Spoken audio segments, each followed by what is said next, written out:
Today we're going to look at a really famous result from number theory involving so-called arithmetic functions. And maybe before we look at the result, what is an arithmetic function? Well, it's simply a function whose domain is the natural numbers, in other words, the positive integers. So there are some famous arithmetic functions like the identity functions on the natural numbers. That's kind of a silly one. You have the Euler-Phi function, which counts the number of relatively prime numbers between 1 and n, if you're looking at phi of n. You have the divisor function, which counts the number of divisors of a function. And you have the sum of divisors function, which is exactly what it sounds. It sums all the divisors of a number. That being said, this Mobius inversion formula is for maybe abstract or general arithmetic functions. So let's look at what it is, and then we'll look at some special cases of this Mobius inversion that are, well, built out of those functions that we just described. So let's say we've got two functions f and g from natural numbers to complex numbers. Then f and g satisfy this sum right here if and only if they satisfy this sum right here. So let's look at this first one. We have f of n is equal to the sum over all divisors of n of g of d. Okay, so that's pretty interesting. It's a way of kind of decomposing our function f as, values of g based on the divisors of n. But then we've got another way of kind of doing the opposite, decomposing g in terms of the divisors of n. So we've got g of n is equal to the sum over all divisors of n of mu of d times f of n over d. But what's mu of d? Well, it's the so-called Mobius function. Well, that's where this name Mobius inversion comes from, because the fact we're using this Mobius function and we're kind of like inverting one formula into the other using this Mobius inversion formula. So what's the Mobius function? Well, it's kind of an interesting function. It gives you the value of 1 if you input the number 1. Mu of n is equal to 0 if there is a square of a prime that divides n. So for example, mu of 8 is going to be 0 because 4 divides 8 and 4 is 2 squared. And then mu of n is equal to minus 1 to the k if n is a product of k distinct primes. So like mu of 6 is 1 because that's negative 1 squared. And 6 is equal to 2 times 3. Those are distinct primes. Okay, so now we've got an idea of the Mobius function and how it relates to our Mobius inversion formula. What's the idea of this proof? Well, we're going to do this via an example. So let's look at f of 6. And I guess we're looking at this forward direction. So that means we're supposing this box up here that's on the upper left. So that means f of 6 is g of 1 plus g of 2 plus g of 3 plus g of 6. That's the sum over all the values of g evaluated at the divisors of 6. The divisors of 6 are obviously 1, 2, 3, and 6. But now let's also look at f of 3, which is pretty clearly equal to g of 1 plus g of 3.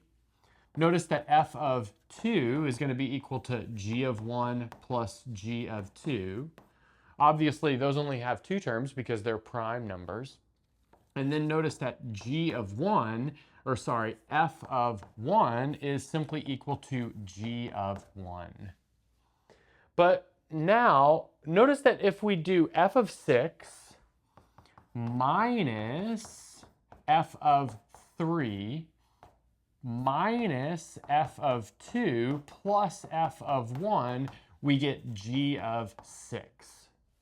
Because observe, we'll have g of 1 minus 2 times g of 1 plus g of 1. So the g of 1's cancel. The g of 2's cancel, the g of 3's cancel, and we're left with g of 6.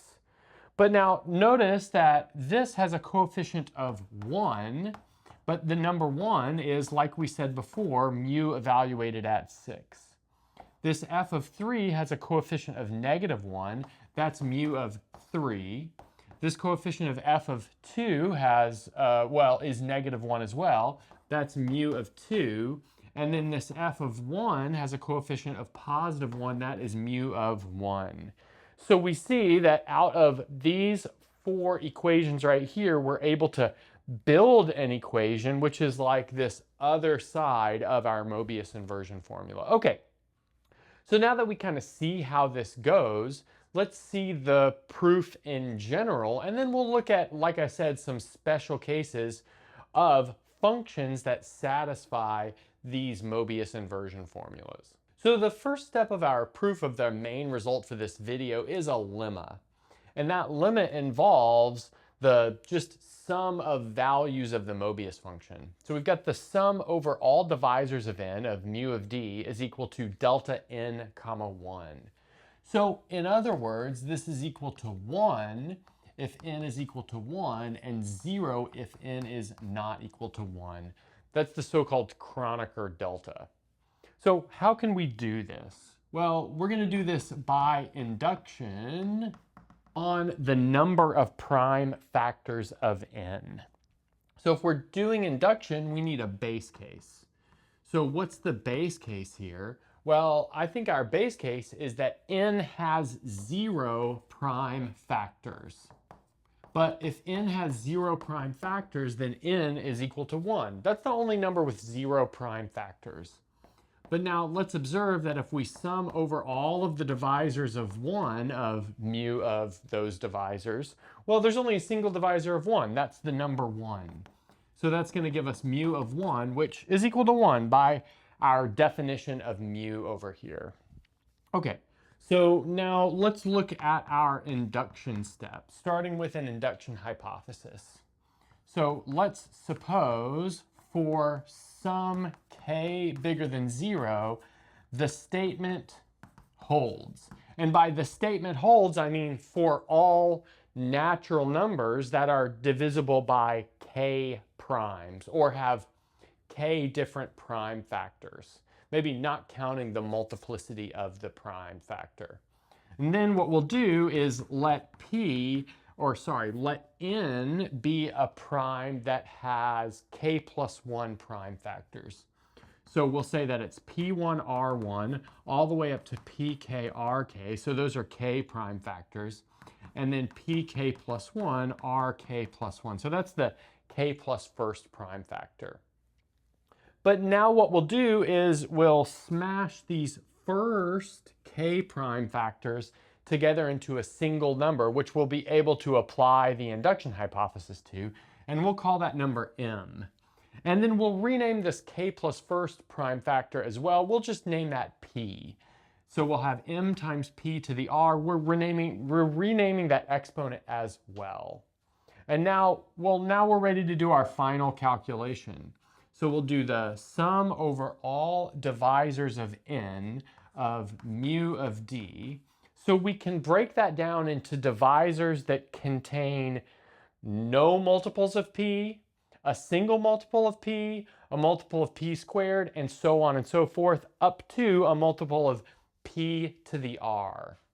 And that's going to give us the sum over all divisors of m of mu of d, and then plus a sum over all divisors of m times p, but notice that that's going to be the sum over all divisors of m of mu of d times p. That's just another way of doing that. And then plus a sum over all divisors of m of mu of d times p squared, all the way up to the sum over all divisors of m of mu of d times p to the r. But now here's a nice result. Notice that d times p squared is divisible by the square of a prime. The next term is also divisible by the square of a prime, and so on and so forth. So those will all give us a value of 0 in the Mobius function. So all of this is exactly 0. Then observe that what we have right here is d, which divides m, times a prime p.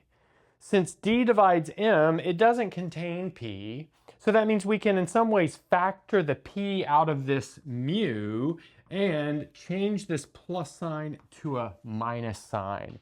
just over here based on our formula. It's kind of like rewriting minus 1 to the k as minus 1 to the k minus 1, if you will. But now observe that these two terms will cancel each other because we have exactly the same sum. So now putting that all together, we get the value of 0, which is exactly what we should have, because if k is bigger than or equal to 0, k plus 1 is bigger than or equal to 1, which means n has at least one prime factor. But anything that has at least one prime factor is not equal to 1, and thus, well, we have finished this maybe second case of our lemma. Okay, so let's see how this can be used for our main result. So observe that our result over here is an if and only if statement. This formula holds if and only if this formula holds. So that means we'll start with one side. We will assume this formula, this f of n, as the sum of divisors of n of values of g holds, and prove that the other formula holds. Okay, so let's see how we can do that. So let's suppose for all natural numbers n, we have f of n is equal to the sum over all divisors of n of g of d. And then let's consider the maybe right-hand side of the would-be formula that we're trying to construct. So we're doing the sum of all divisors of n of mu of d times f of n over d. So something like that. But observe that if d is a divisor of n, then that means that n over d is equal to k, which is some other natural number. Well, actually what it means is that n is equal to a natural number times d, but then we can just divide it to see what we have right here. Okay, but notice that that is equivalent, like I said before, to saying that n is equal to d times k. And so, in fact, we're kind of re-indexing this sum. Instead of all over all divisors of n, we're going to be, well, it's still kind of over all divisors of n, but we're going to write that as d times k equals n, just to be able to rewrite this as mu of d and then f of k. Because if we've got that written in terms of f of k, it's easier to use this like assumed formula. So let's just maybe put an arrow here to say that that is the like change of index or the change of variables we're doing here. Okay, so now from here we can rewrite this as the sum over all d times k equals n of mu of d, and then we'll rewrite f of k using this formula right here. So it's going to be the sum over all divisors of k, I'll call those e, of g of e. Okay, nice.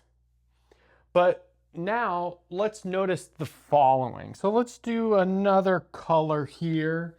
Observe that what we have is e divides k. So that means that k over e equals L, but that's equivalent to saying that k is equal to e times L. Okay, but then notice that d times k is equal to n, but that means that d times e times L is equal to n, just replacing k with e times L. So that allows us to rewrite this as the sum over all d times e times L equals n of mu of d times g of e. Okay, so I think that's looking pretty good. But now what we'll do is change the order of summation. So in fact, what we kind of did here was turn this double sum, or this iterated sum, I should say iterated sum, into a double sum. And now we're going to reverse the order of summation. So it's going to go something like this. This is going to be the sum over all e times m is equal to n of g of e. So now notice that the g sum is on the outside, if you will. And then after that, the sum of all divisors d of m of mu of d. Okay, cool. And then, well, what's the branch from here to here? Well, in fact, we're kind of like setting m equal to d times L, if you will. Of course, we're using a slightly different d down here, but that's kind of neither here nor there. Okay, but now observe that we can use our lemma. So by our lemma, this sum right here, this inner sum, is equal to 1 if m is equal to 1 and 0 otherwise. In other words, it's equal to delta m1. But that means that this outer sum only survives when it's not being multiplied by 0. In other words, in the case when m is equal to 1. But if m is equal to 1 and e times m is equal to n, then that means that e must be equal to n, leaving us with g of n. But let's see what we have. Starting here and ending here is exactly this second formula from our Mobius inversion. So we've achieved this forward direction, starting with this first formula and achieving this second formula.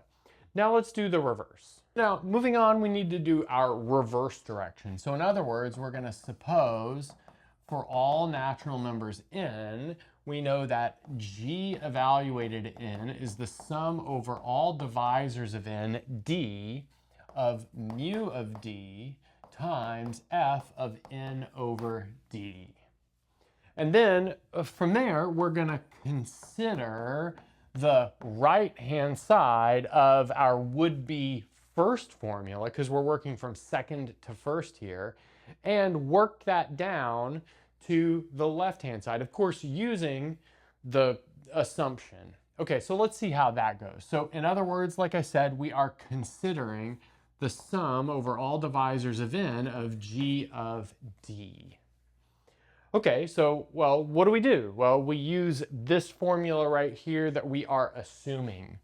So that's going to be the sum over all divisors of n of the sum of all divisors d prime of d of mu of d prime, and then f of d over d prime. So something like that. But now we're going to play the same kind of game that we did with re-indexing for this version as well, or this direction as well. So notice that d over d prime is equal to some natural number, we'll call it e, but that's equivalent to saying that e times d prime is equal to d. So I guess I left off here that d over d prime was equal to e. So let's fit that in there right there. Okay, good. But then we also know that n over d is equal to k. So we have n over d is equal to some natural number k, but that's equivalent to saying that n is equal to d times k, which is equivalent to saying that n is equal to e times d prime times k, using the fact that d is e times d prime.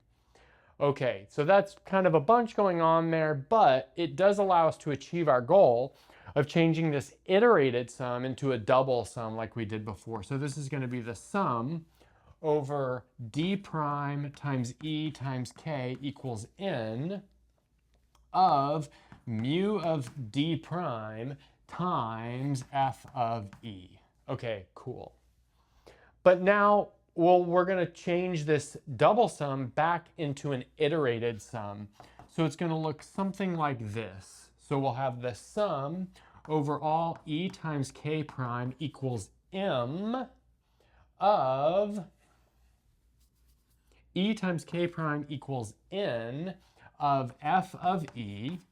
And then inside of that sum, we'll have the sum over all d prime times k prime of mu of d prime.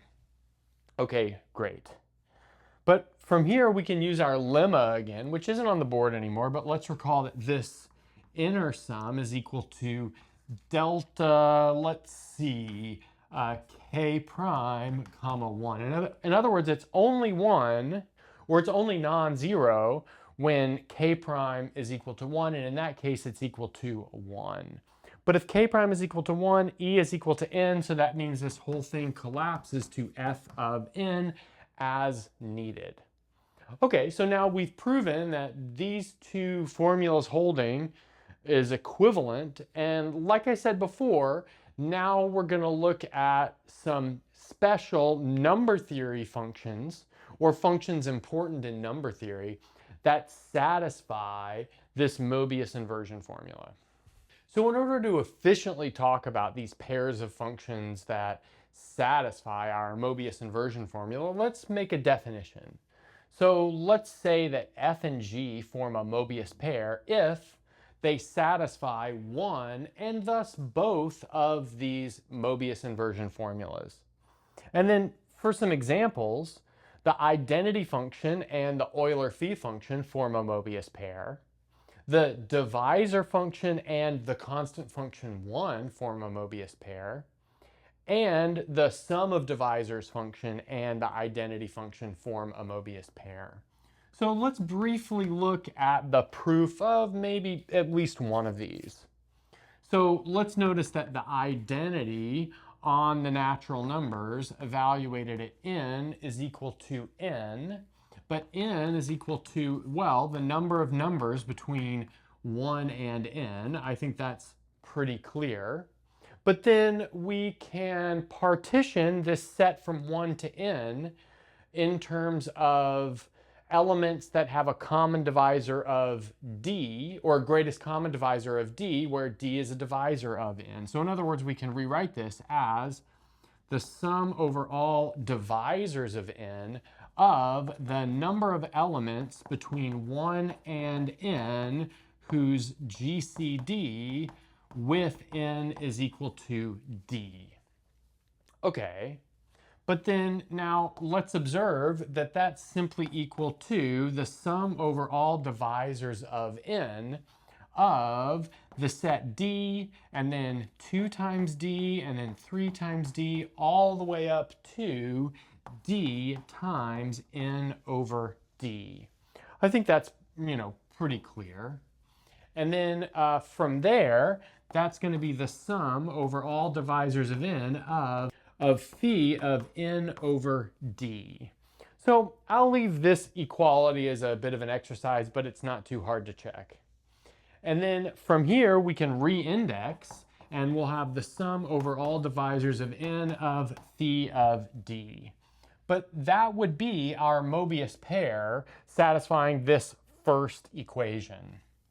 But then if it satisfies this first equation, it means it also satisfies this second equation, which can be written as phi of n equals the sum over all divisors of n of mu of d times d over n. Okay, so that shows that this yellow underlined pair is a Mobius pair. And then, well, showing that the other two satisfy this first equation is pretty straightforward, so maybe I'll leave that as a homework exercise. And that's a good place to stop.